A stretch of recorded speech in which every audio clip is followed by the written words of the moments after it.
So we'll start with a very quick revision of just one topic that we will need for today.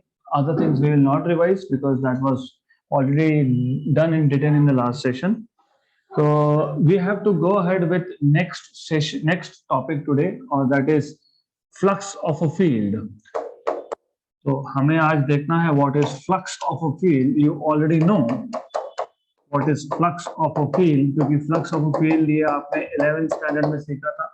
But well, why do we need this? क्योंकि आपको पता है in the last session we have seen there are two ways of generating EMF in the coil.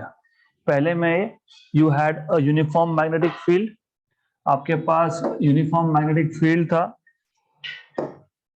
and इस uniform magnetic field में से you were basically moving a conductor or a coil. इसमें से आप एक conductor या coil को move कर रहे थे and when this coil or conductor moves through a magnetic field, flux linked with the coil changes and hence there is induced EMF.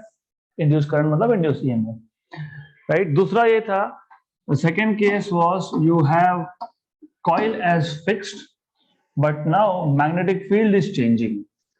Since magnetic field changes, the number of field lines linked with the coil also changes, मतलब magnetic flux changes. And when magnetic flux changes, there is EMF induced in the coil. So the second method है to produce induced current is related to change in the flux linked with the coil. तो hence हमें in detail पता होना चाहिए what is flux. तो of course आप सबको पता है, नहीं तो हम रिवाइज कर लेंगे. इलेक्ट्रिक फ्लक्स हमने 11th स्टैंडर्ड में देखा था एंड इलेक्ट्रिक फ्लक्स और magnetic flux they are more और लेस द सेम थिंग. सिर्फ इतना है what you do is you take a area. आपके पास एक एरिया होगा, सम गिवन एरिया, राइट? तो इसको मैं नाम दे देता हूं ds. So this is a small area ds. इस स्मॉल एरिया ds में से कितने फील्ड लाइंस पास हो रहे हैं परपेंडिकुलर टू द एरिया, मतलब field lines should pass normal to the area. The number of field lines passing normally through this area is known as flux. अगर ये electric field lines होंगे तो इसको बोलोगे इलेक्ट्रिक फ्लक्स. अगर ये magnetic field lines होंगे तो उसको बोलोगे मैग्नेटिक फ्लक्स, राइट? तो flux is nothing but number of field lines passing normally through a given area. पर नॉट नेसेसरी, ऐसा जरूरी नहीं है कि हमेशा आपका जो फील्ड है वो नॉर्मल ही होगा. May be the field is in this direction, ऐसा भी हो सकता है. You have field which is not perpendicular to the given area. तो इस केस में हम लोग क्या करते हैं, इस केस में हम एरिया का डायरेक्शन डिफाइन करते हैं और एरिया का डायरेक्शन क्या होता है, नॉर्मल टू द एरिया. तो आप क्या करते हो, आप एरिया को ही परपेंडिकुलर ड्रॉ कर देते हो और आप बोलते हो this is the direction of area. So the angle between B bar and ds bar is theta, right?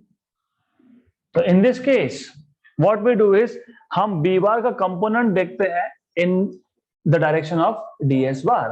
तो व्हाट यू डू इज कि आपने पहले एरिया को ही वेक्टर बना दिया, फिर एरिया का वेक्टर का डायरेक्शन क्या है, नॉर्मल टू द एरिया. हमें क्या चाहिए था, फ्लक्स. फ्लक्स को कैसे डिफाइन किया, number of field lines passing through this area normal to the area. लेकिन because field is not normal, तो what we do is we look at the component. हम क्या करते हैं, हम देखते हैं कंपोनेंट. आपको पता है किसी भी वेक्टर के दो कंपोनेंट होते हैं, एक होता है कॉस, एक होता है साइन. तो ये जो बी बार का कॉस कंपोनेंट है, ये जो बी बार का कॉस कंपोनेंट है, B cos theta, this is normal to the given area, right? अब मैंने तो यहाँ पे एक ही फील्ड लाइन बताई थी, इसलिए मैंने एक ही कंपोनेंट बताया है. पर ऐसा तो होता नहीं है ना, एक ही फील्ड लाइन होगी. There could be many field lines. तो you have many such field lines. तो आपके पास से बहुत सारे फील्ड लाइंस होंगे और इन सारे फील्ड लाइंस के कंपोनेंट्स होंगे. कौन से कंपोनेंट्स, कॉस कंपोनेंट्स. वो they are passing through this area perpendicularly. तो टू डिफाइन फ्लक्स अगर आपको याद होगा तो फ्लक्स को डिफाइन कैसे करते हो, क्योंकि एरिया स्मॉल लिया है तो फ्लक्स भी हम बोलेंगे small. How do define small flux? Is कौन सा कंपोनेंट पास हो रहा है? B cos theta. तो B cos theta component is passing normally through the area and area is ds, तो B D S cos theta, so this is equal to b bar dot ds bar. This is small flux passing through a given area ds. मैं वापस repeat करता हूं and then we will have to note down because it is really important. So idea here is कि why we have to talk about flux. Flux की क्या जरूरत है? क्योंकि ईएमएफ कब इंड्यूस होगा? ईएमएफ तब इंड्यूस होगा जब magnetic flux linked with the coil changes. मतलब फ्लक्स पहले तो होता क्या है ये पता होना चाहिए, तब जाके आप बोलोगे ना, if the flux changes then EMF is induced. तो by definition what is flux?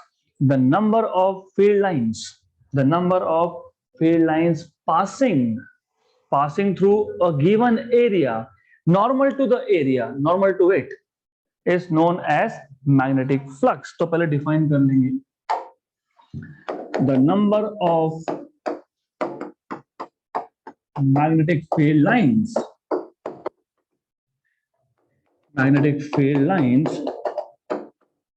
passing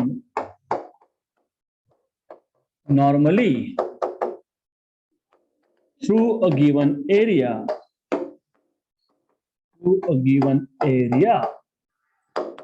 is known as magnetic flux, right? तो now to explain, हमने क्या किया? हमने एरिया का एक छोटा सा एलिमेंट ले लिया। What is area element? Imagine मेरे पास एक बहुत बड़ा सरफेस था, इस बहुत बड़े सरफेस का एक छोटा सा पार्ट, इसको आप बोलते हो एरिया एलिमेंट। तो हमने क्या लिया? पहले हमने लिया area element. So how will you describe this? You will say consider a small area element. कहां पे है? In a region where there is magnetic field. तो क्योंकि फ्लक्स के लिए क्या पास होना चाहिए? Field lines. तो जिस रीजन में फील्ड नहीं होगा वहां पे लेके क्या करोगे फिर? तो यू हैव टू फर्स्ट से consider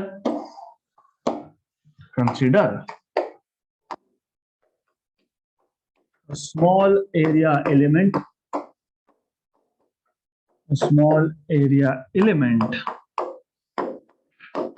ds in a region of magnetic field.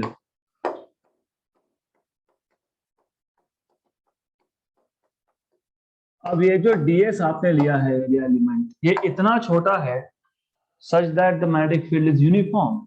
अब हो सकता है डेफिनेटली होता है, हो सकता है आपके पास मैग्नेटिक फील्ड नॉन यूनिफॉर्म हो।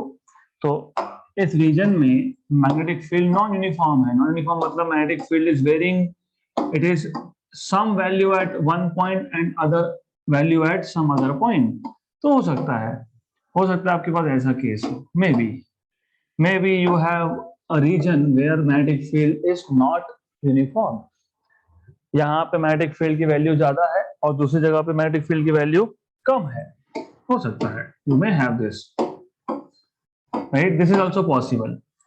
ये जो आपने एरिया एलिमेंट लिया, ये इतना छोटा है so that magnetic field can be assumed uniform. अगर आपने एरिया एलिमेंट को बड़ा ले लिया होता तो क्या होता? तो एक जगह से जो फील्ड लाइंस पास हो रहे हैं उसका मैग्नेटिक फील्ड का वैल्यू अलग, और दूसरी जगह से जो पास हो रहे हैं उसका वैल्यू अलग। तो ये जो हमने एरिया एलिमेंट लिया है, it is so small, it is small enough such that the magnetic field can be assumed to be uniform throughout the area element. तो ये याद रखना। तो area element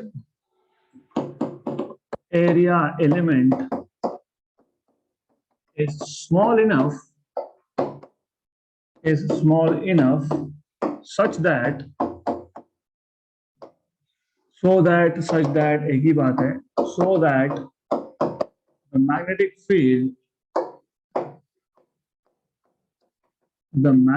field can be assumed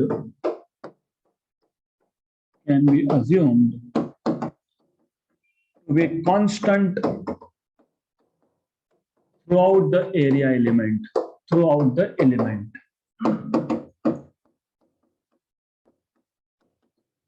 Then as I told you, हमें देखना था कि कितने फील्ड लाइंस एरिया से परपेंडिकुलरली पास हो रहे हैं, राइट?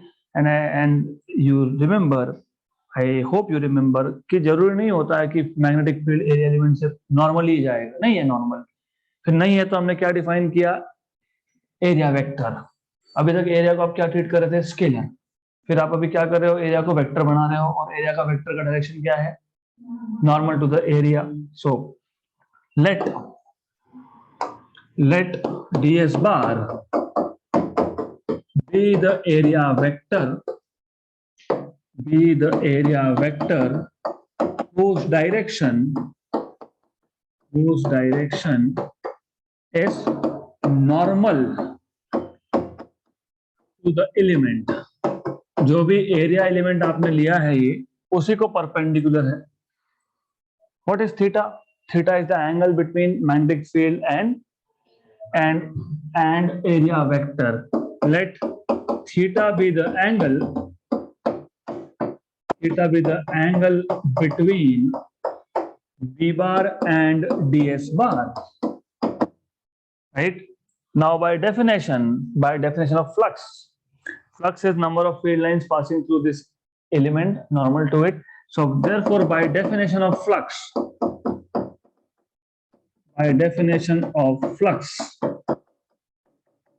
मैंने अभी भी बताया, flux through area element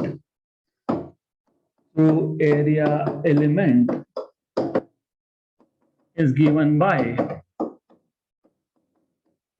by d phi।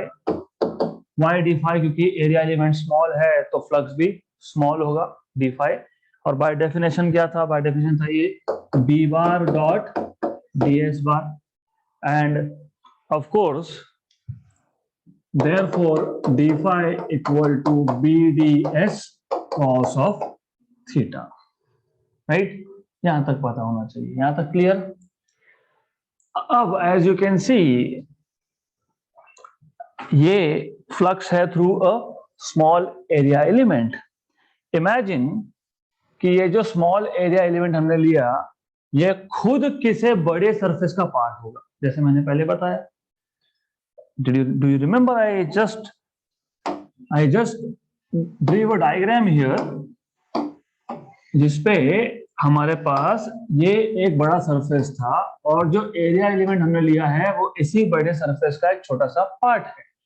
तो जो हम फ्लक्स निकाल रहे हैं only through this small area element, right?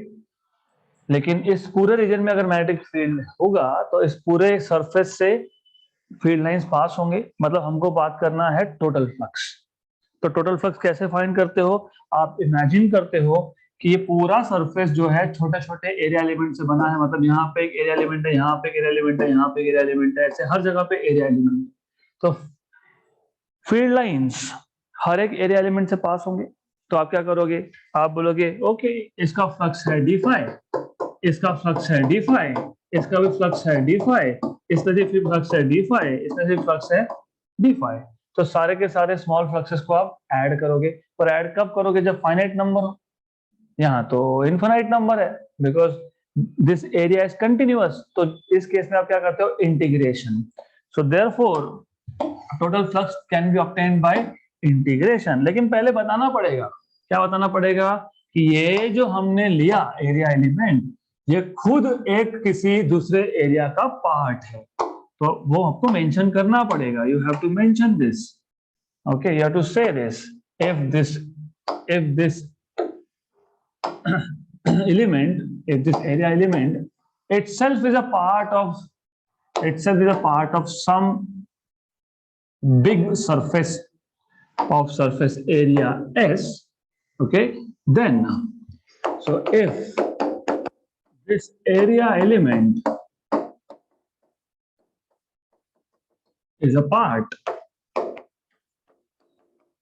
of some other surface of surface area S,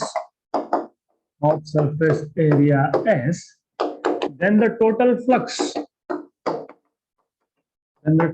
flux through किसमें से, through S can be given by, और is given by is a better word, क्योंकि basically आप integrate करके obtain कर ही सकते हो, is given by total flux is integration d phi, क्योंकि हर छोटे छोटे एलिमेंट से कितना फ्लक्स है, d phi, total integration is on the surface, surface क्या है S, इसलिए मैंने क्या लिखा S, this is equal to integration over S, लेकिन d phi क्या था, d phi था b बार डॉट ds बार। क्लियर है यहां तक, राइट? कॉन्सेप्ट बहुत इजी है, if you imagine, of course you need to pay attention. इतना ही है, फील्ड है, मैग्नेटिक फील्ड है, मैग्नेटिक फील्ड लाइंस होंगे जो नॉर्थ पोल से स्टार्ट होते हैं साउथ पोल तक खत्म होते हैं। आपने एक एरिया रख दिया, उसमें से फील्ड लाइन पास हो रहे हैं, जितने लाइंस पास हो रहे हैं उस एरिया में से, उसको आप बोलोगे magnetic flux. Okay, that will be called as magnetic flux. Good, fine. तो स्मॉल एरिया एलिमेंट मतलब स्मॉल फ्लक्स, तो आपको टोटल फ्लक्स निकालना है तो इंटीग्रेट करना पड़ेगा, क्योंकि पूरा बड़ा surface was imagine to be made up of such small area elements, और हर एक एरिया एलिमेंट में से फ्लक्स पास हो रहा होगा तो सबको ऐड करते जाओगे, ऐड करोगे मतलब इंटीग्रेट करोगे। क्लियर यहां तक? अब अभी तक एज आई टोल्ड यू कि क्यों करना है हमको, क्यों करना है, क्योंकि हम क्या सीख रहे हैं, इलेक्ट्रोमैग्नेटिक इंडक्शन। करेक्ट? किसी भी एक कंडक्टर में करंट इंड्यूस तब होता है जब फ्लक्स चेंज हो, लेकिन फ्लक्स किस पे डिपेंड करता है, बी पे। अभी डीएस तो चेंज नहीं होने वाला ना, डीएस तो सरफेस एलिमेंट है, वो तो कांस्टेंट है, राइट? गुड। तो अगर magnetic field itself is varying with time, आपको पता है magnetic field can vary with time. कैसे? सिंपल सा, अगर आपने अल्टरनेटिंग करंट भी दे दिया, तो अल्टरनेटिंग करंट में क्या होता है, forward current backward current, forward current backward current. तो करंट पहले फॉरवर्ड जा रहा था, वो मैग्नेटिक फील्ड जनरेट कर रहा होगा क्लॉकवाइज में, फिर बैकवर्ड आया, मतलब एंटी क्लॉकवाइज। तो if magnetic field is varying with time, अगर मैग्नेटिक फील्ड ही चेंज हो रहा है तो फ्लक्स भी चेंज होगा। If magnetic field is varying, changing with time,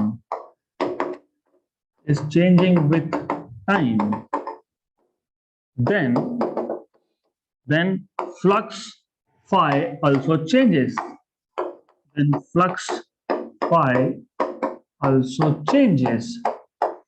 Of course with time, right? अब ऐसा है, therefore you can write flux as a function of time. It is not phi into t, it is flux is a function of time, it depends on time. This is equal to integration over surface b bar, and b bar was a function of time, so b bar dot ds bar. अगर ये flux किसी conductor के साथ linked हुआ, if this flux is linked with some conductor, तो उस conductor में क्या होगा, EMF इंड्यूस्ड। क्यों EMF इंड्यूस होगा, क्योंकि मैग्नेटिक फील्ड चेंज हुआ तो फ्लक्स चेंज हुआ, फ्लक्स चेंज हुआ तो करंट इंड्यूस होगा। So if this flux is linked with a conductor, then current induced बोलना मतलब EMF induced, then an EMF will be induced in the conductor which is given by, तो आपको याद होगा EMF induced is given by E equal to minus d phi by dt, लेकिन phi is a function of time, so this is equal to E equal to minus d dt of, लेकिन phi of t क्या था, integration over surface b bar of t dot ds bar. तो ये formula use करके आप EMF induce find कर सकते हो, राइट? हमको यहाँ तक ही लिखना है क्योंकि हम थ्योरी की बात कर रहे हैं। न्यूमेरिकल्स में आपको एग्जैक्ट रिलेशन पता होगा बी बार का। हो सकता है B bar is varying with time as T cube minus 3t+2। तो depending on what is the exact form of B you will have to integrate and then take derivative and then it will give you EMF induced. तो ये general formula है, ये आपका सिर्फ एक base बनाने के लिए कि सी द थिंग इज, जैसे आपको मैंने बताया कि लास्ट सेशन में हमने देखा कि दो तरीके से आप ईएमएफ इंड्यूस कर सकते हो। एक तो मैग्नेटिक फील्ड को यूनिफॉर्म ले लो, उसमें कंडक्टर को मूव करो, या फिर कंडक्टर को स्टेशनरी कर दो, मैग्नेटिक फील्ड को चेंज करो। तो ये दूसरे केस से रिलेटेड है क्योंकि मैग्नेटिक फील्ड चेंज होगा तो फ्लक्स चेंज होगा, फ्लक्स चेंज होगा तो ईएमएफ इंड्यूस होगा, मतलब करंट इंड्यूस होगा। तो you should know how to exactly find this out. Clear? Done? So if you understand this, we have to go to next topic, which is motional electromotive force. Motional मतलब आपको पता लग ही रहा है, it is related to motion. और motion किसका? Of course conductor का। Motional electromotive force, motional EMF, इसमें दो केसेस हैं। केस नंबर 1, क्योंकि व्हेन आई से मोशन, ऑफ कोर्स क्या क्या हो सकता है? You may have a magnetic field, ये एक मैग्नेटिक फील्ड है which is going from left to right. On this board it is going from left to right. ये इसी बोर्ड पे अंदर से बाहर जा सकता था, बाहर से अंदर भी जा सकता था। For the time being, I'm just showing like this. तो आपके पास एक मैग्नेटिक फील्ड है and you have a conductor, और कंडक्टर ही होना चाहिए क्योंकि प्लास्टिक में करंट कंडक्ट नहीं होता तो कोई करंट इंड्यूस नहीं होगा। तो you should have a conductor, इसमें कंडक्टर है and this conductor is moving, right. अब मोशन के अलग अलग टाइप्स होते हैं। This bar rod, metal rod can move along a straight line. Straight line motion को क्या बोलते हो? Translational motion. तो इस केस में if the rod is moving along a straight line, तो जो EMF इंड्यूस हुआ it is because of translational motion, right. तो पहला केस ये हो गया ट्रांसलेशनल मोशन। दूसरा ऐसा भी हो सकता था, What you could have done is, आपने ये रॉड ले लिया मैग्नेटिक फील्ड में और आपने इसको पिवोट कर दिया। पिवोट करना मतलब एक पॉइंट पे फिक्स करना, right. So it is called as pivoting. For example, do I have something here? No, I don't see. So anyways, I can use this, no problem. ये एक रॉड है जिसको मैंने एक पॉइंट पे पिवोट कर दिया, राइट, एंड देन पिवोट करना मतलब एक एंड पे फिक्स करना, and then it will start rotating. तो जब ये रोटेट होगा, ये जो रॉड है, this rod I am talking about, this one, when it rotates, तो flux link with the rod is changing, and if the flux link with the rod changes, then there is EMF induced. तो दो cases आएंगे in short. हम पहले बात कर लेते हैं ट्रांसलेशनल मोशन की। Translational motion, right. तो अब first thing that you need to know is understand each and every step involved here. तो हमारे पास एक मैग्नेटिक फील्ड है, मैग्नेटिक फील्ड है यूनिफॉर्म, राइट। तो this is the first case of induced EMF when magnetic field is kept constant. मैंने बार बार बता रहा हूँ, मैग्नेटिक फील्ड को कांस्टेंट रखोगे तो कंडक्टर को मूव होना पड़ेगा, कंडक्टर को फिक्स रखोगे तो मैग्नेटिक फील्ड को चेंज होना पड़ेगा। यहाँ पे आप किसको मूव कर रहे हो? कंडक्टर को, मतलब मैग्नेटिक फील्ड क्या लेना पड़ेगा? Uniform, constant. तो लेट्स टेक, और ये जो लाइन है मैं डमी लाइन ड्रॉ कर रहा हूँ, just a dummy line. Let us take a magnetic field which is going inside the plane of this board. ऐसा हमारे पास एक मैग्नेटिक फील्ड है which is going inside the plane of the board, okay, ऐसा है। So you have something like this,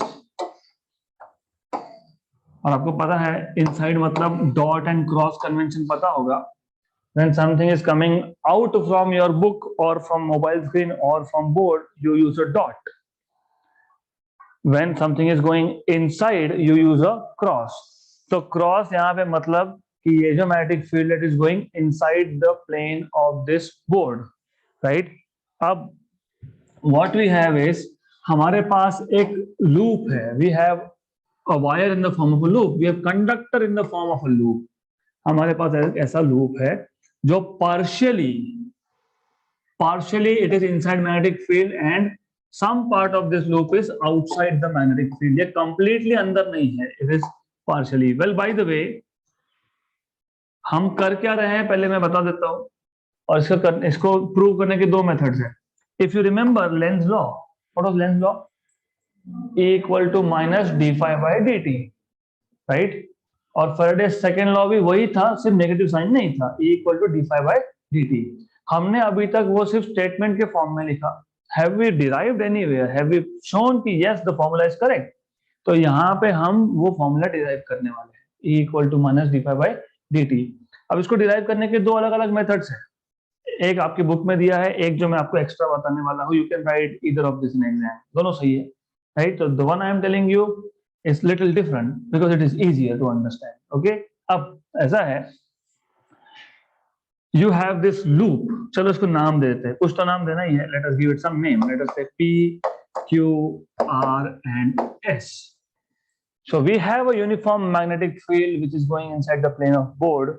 We have a loop. Loop में कोई current नहीं है. It is just a loop of conducting wire. P, Q, R, S, which is partially inside magnetic field and partially it is outside.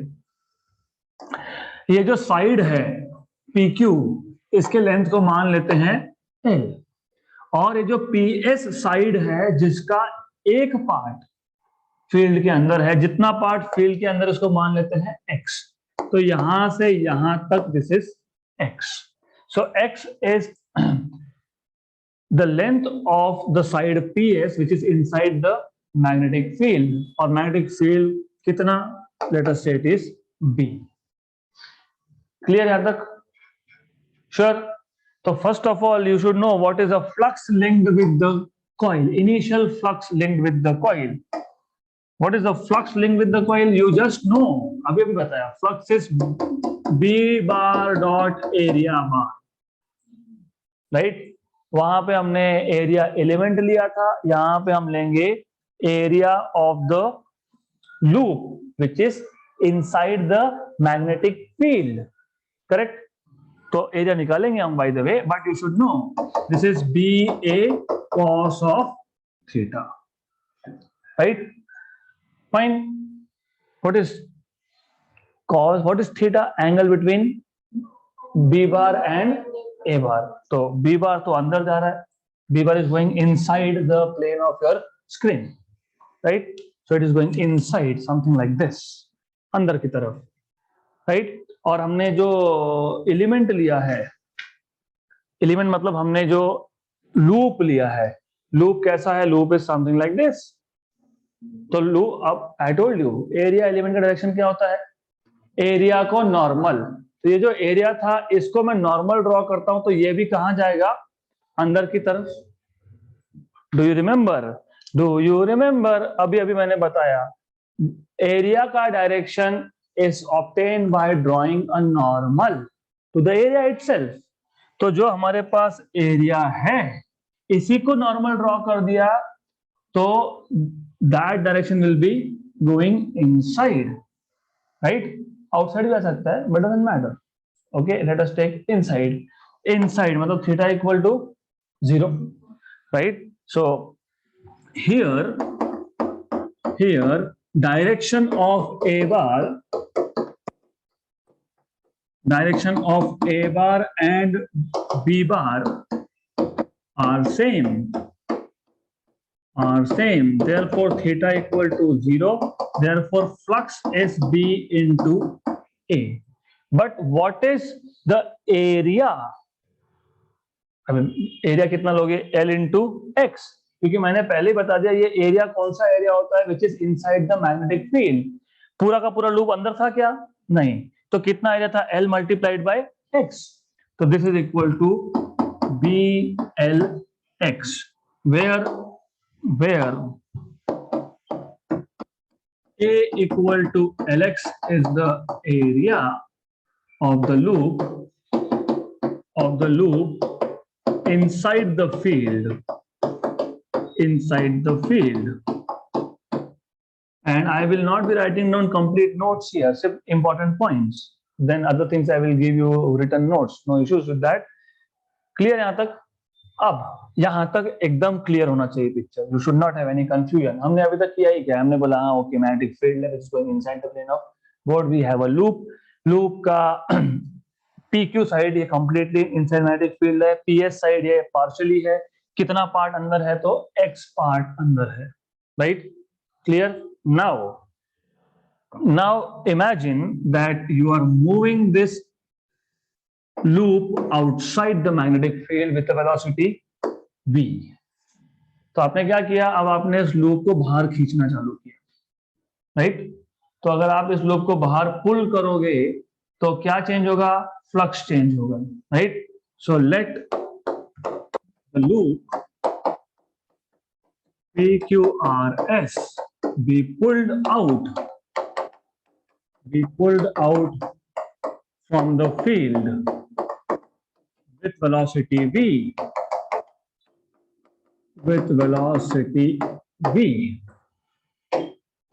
clear यहां तक? Is this clear?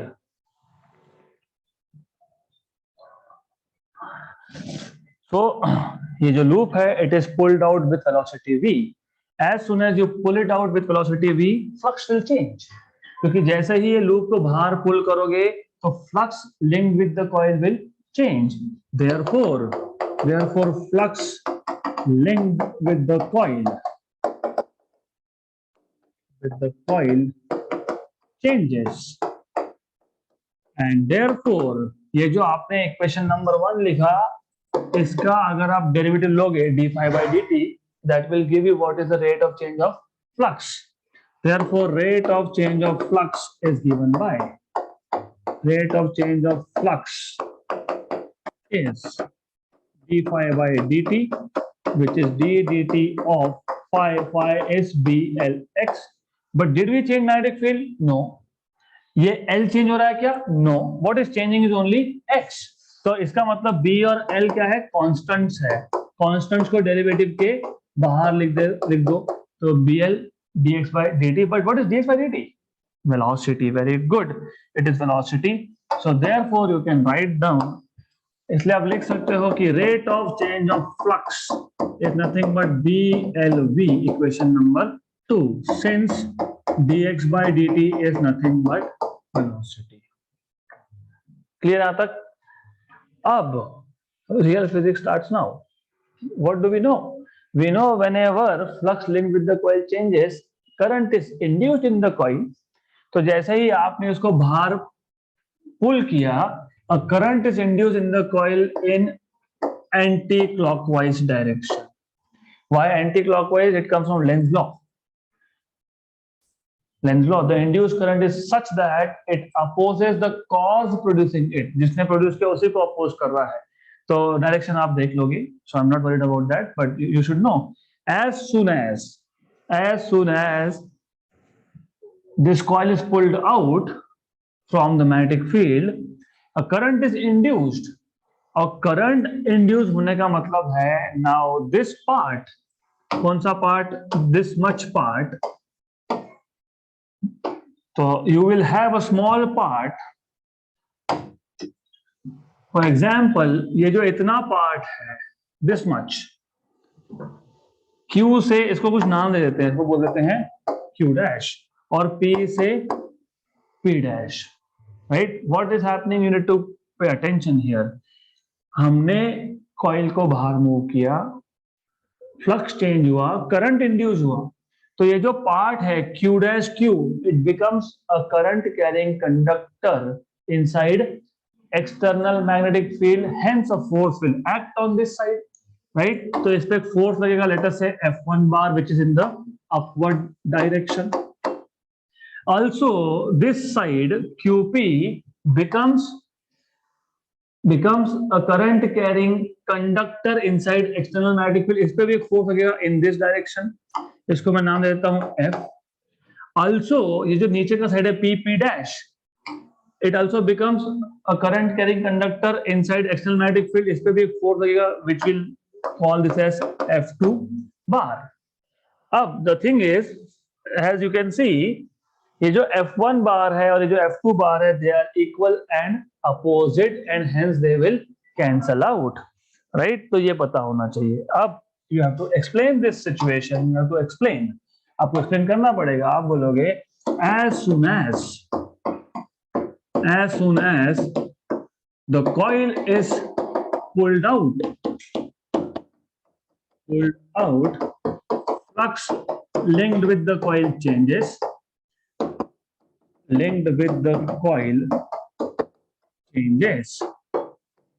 And hence a current is induced.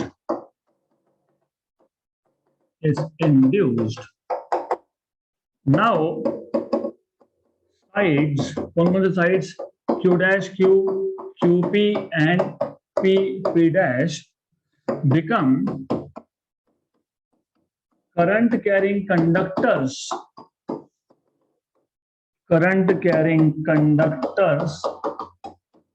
inside magnetic field, and hence they experience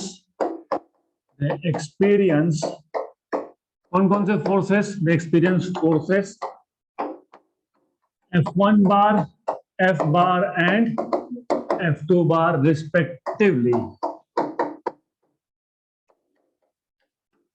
मैंने बताया F1 bar and F2 bar are equal and opposite and hence cancel out.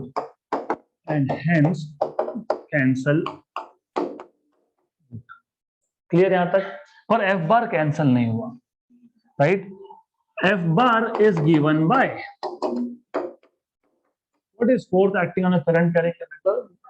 Bill sin theta, B into I into L sin of theta dash. क्यों dash? क्योंकि हमने already कहीं तो theta लेके रखा है. ये थीटा अलग है. ये थीटा कौन सा थीटा था? ये थीटा था angle between magnetic field and area element.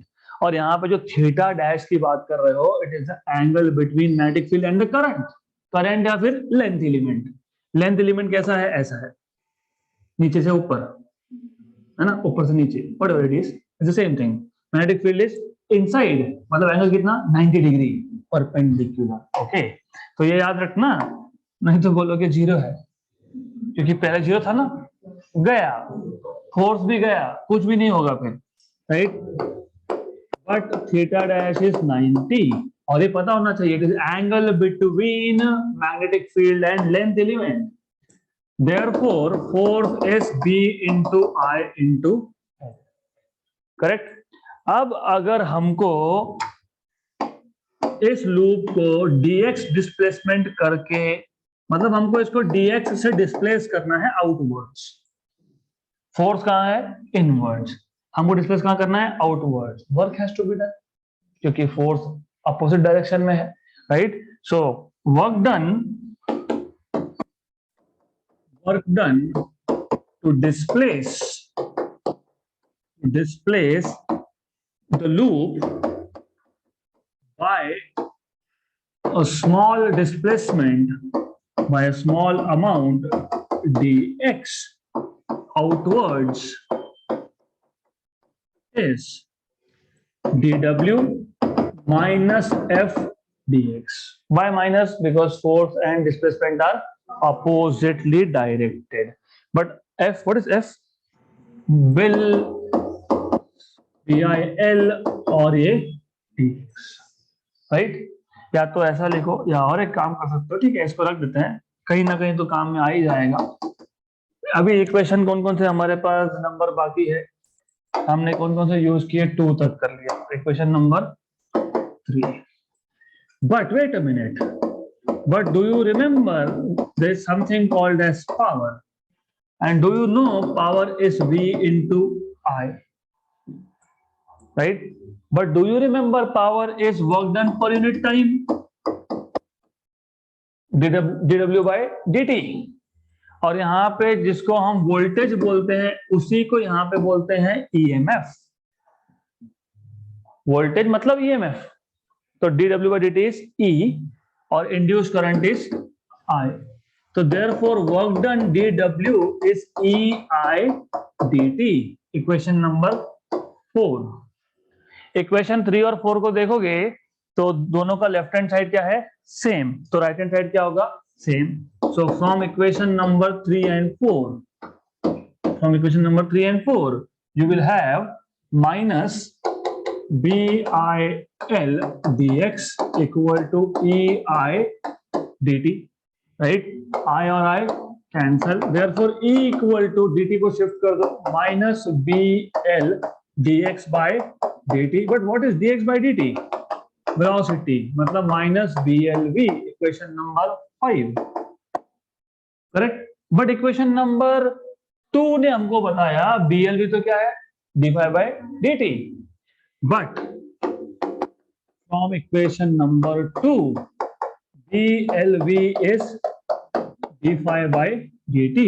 Therefore, E is equal to minus d5 by dt.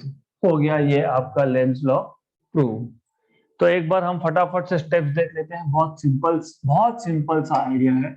The idea here is कि सबसे पहले आपके पास एक यूनिफॉर्म मैग्नेटिक फील्ड है. You have a uniform magnetic field which is going inside the plane of this board, and then inside this uniform magnetic field आपके पास एक loop है. You have a loop, some loop PQRS, और ये PQRS it is partially inside. ये completely inside नहीं है, it is partially inside. So this is what you have, PQ, QR and S. इस साइड को हमने बोल दिया था L, और जितना पार्ट मैग्नेटिक फील्ड में इसको बोल दिया हमने X. तो what you know is flux linked with the coil is B into area. Of course B है cos थीटा, लेकिन यहाँ पे angle between area and B is 0, क्योंकि field is going inside. And अगर मैंने ये जो PQRS लूप लिया है इसका आइडिया लेता हूं तो वो भी इनसाइड है, तो थीटा इज 0. तो ये आ जाएगा आपके पास BA. लेकिन A क्या है, L into X. अगर आप इस लूप को आउटसाइड मूव करते हो विद वेलोसिटी v, तो फ्लक्स चेंज होता है. तो फ्लक्स कितने चेंज होता है, d5 by dt. तो B और L तो कांस्टेंट था, वो आ गया बाहर, तो dx by dt. But dx by dt is what, velocity.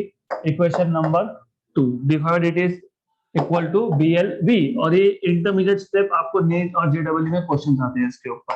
You should know this. अब यहां तक क्लियर.